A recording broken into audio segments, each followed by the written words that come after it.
এখন আমি আওয়ামী লীগের ওই প্রশ্নে আসি। আমি সিম্পলি যেটা মনে করি, এখন যেটা হতে পারে, মুস্তাফিজ ভাই যেটা বলেছেন সেটা হলো, তারা যদি এবার না পারে, যদি তাদের আসলে সেই সক্ষমতা থাকে, এবার একটা ফেয়ার নির্বাচন হবে বলে আমি মনে করি।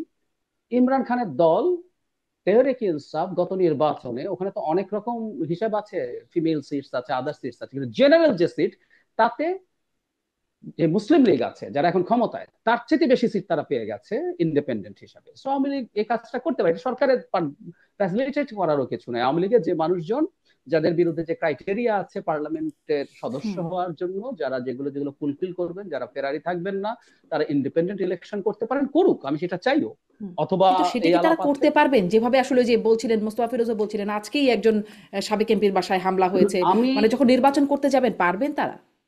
পারতে হবে, আমরা এটার পক্ষে ফাইট করব।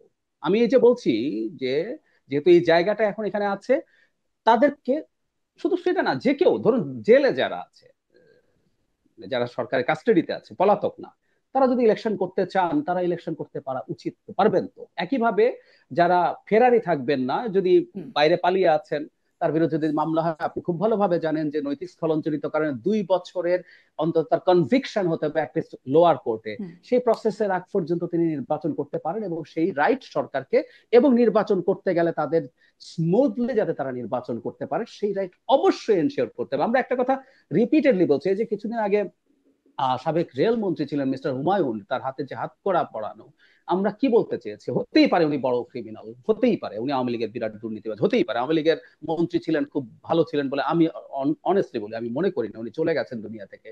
কিন্তু তার উপরে যে ন্যায় বিচার আমরা চাইবো, আমরা ওনার জন্য ন্যায় বিচার চাইছি। একটা এরকম মুমূর্ষ রোগীকে ঠিক মতো হুম। চিকিৎসা না দেওয়ার অভিযোগ আছে, তার হাতে হাত কড়া পরিয়ে রাখার অভিযোগ, এমনকি হুম। ওনার ডেড বডির হাত করা ছিল। তো আমরা এগুলো নিয়ে আমরা প্রতিবাদ করবো। ঠিক একইভাবে আওয়ামী লীগের যে মানুষজন ইলেকশনে পার্টিসিপেট করতে চায়, তার রাইট নিশ্চিত করতে হবেই।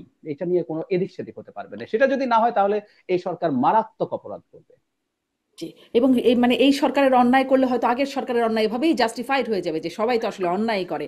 এটি একদম। তো আসলে এই যে নিশ্চয়ই যখন খুবই আওয়ামী লীগের দুঃখজনক। লোকজনের বিরুদ্ধে হরে ধরে খুনের মামলা দিচ্ছে, এগুলো হুম। করে তো আগের মতো পরিস্থিতি তৈরি করা হুম। হলো। 300 জনের নাম, এর মধ্যে সবাই খুনের মামলায় আছে, বিরাট বিরাট ক্রিমিনাল আছে, ধরেন সে দুর্নীতি করেছে, টাকা পাচার করেছে, আমরা তাকে সেই মামলা দিয়েই অনেক শাস্তি দিতে পারতাম।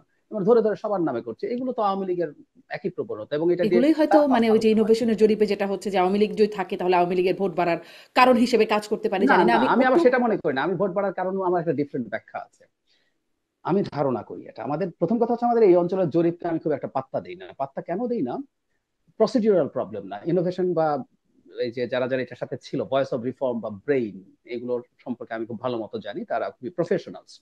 কিন্তু আমি সবাইকে বলবো, দর্শকদেরকেও আহ্বান জানাবো, যে ভারতে গত বছর যে নির্বাচন হলো 24-এ, সেই নির্বাচনের আগে ভারতের যে পোল গুলো হয়েছে, জরিপ গুলো হয়েছে, এমনকি এক্সিট পোল গুলো তো অনেক বেশি সঠিক হওয়ার কথা বলা হয়। কংগ্রেস নেতৃত্বাধীন যে ইন্ডিয়া জোট, যারা 264 সিটস পেল, তার কাছাকাছিও প্রেডিক্ট কেউ করে 200-র নিচে হুম। বিজেপি আগের মতোই জিতে যাচ্ছে, এসব ছিল। সো প্রথম কথা হচ্ছে, আমি খুব এটা করি না একটা কারণে, প্রসেস না, আমার ধারণা এটা, আমাদের এই অঞ্চলের মানুষজন জরিপেও খুব সঠিক তথ্য দেয় না, মন খুলে সঠিক কথা বলেন না।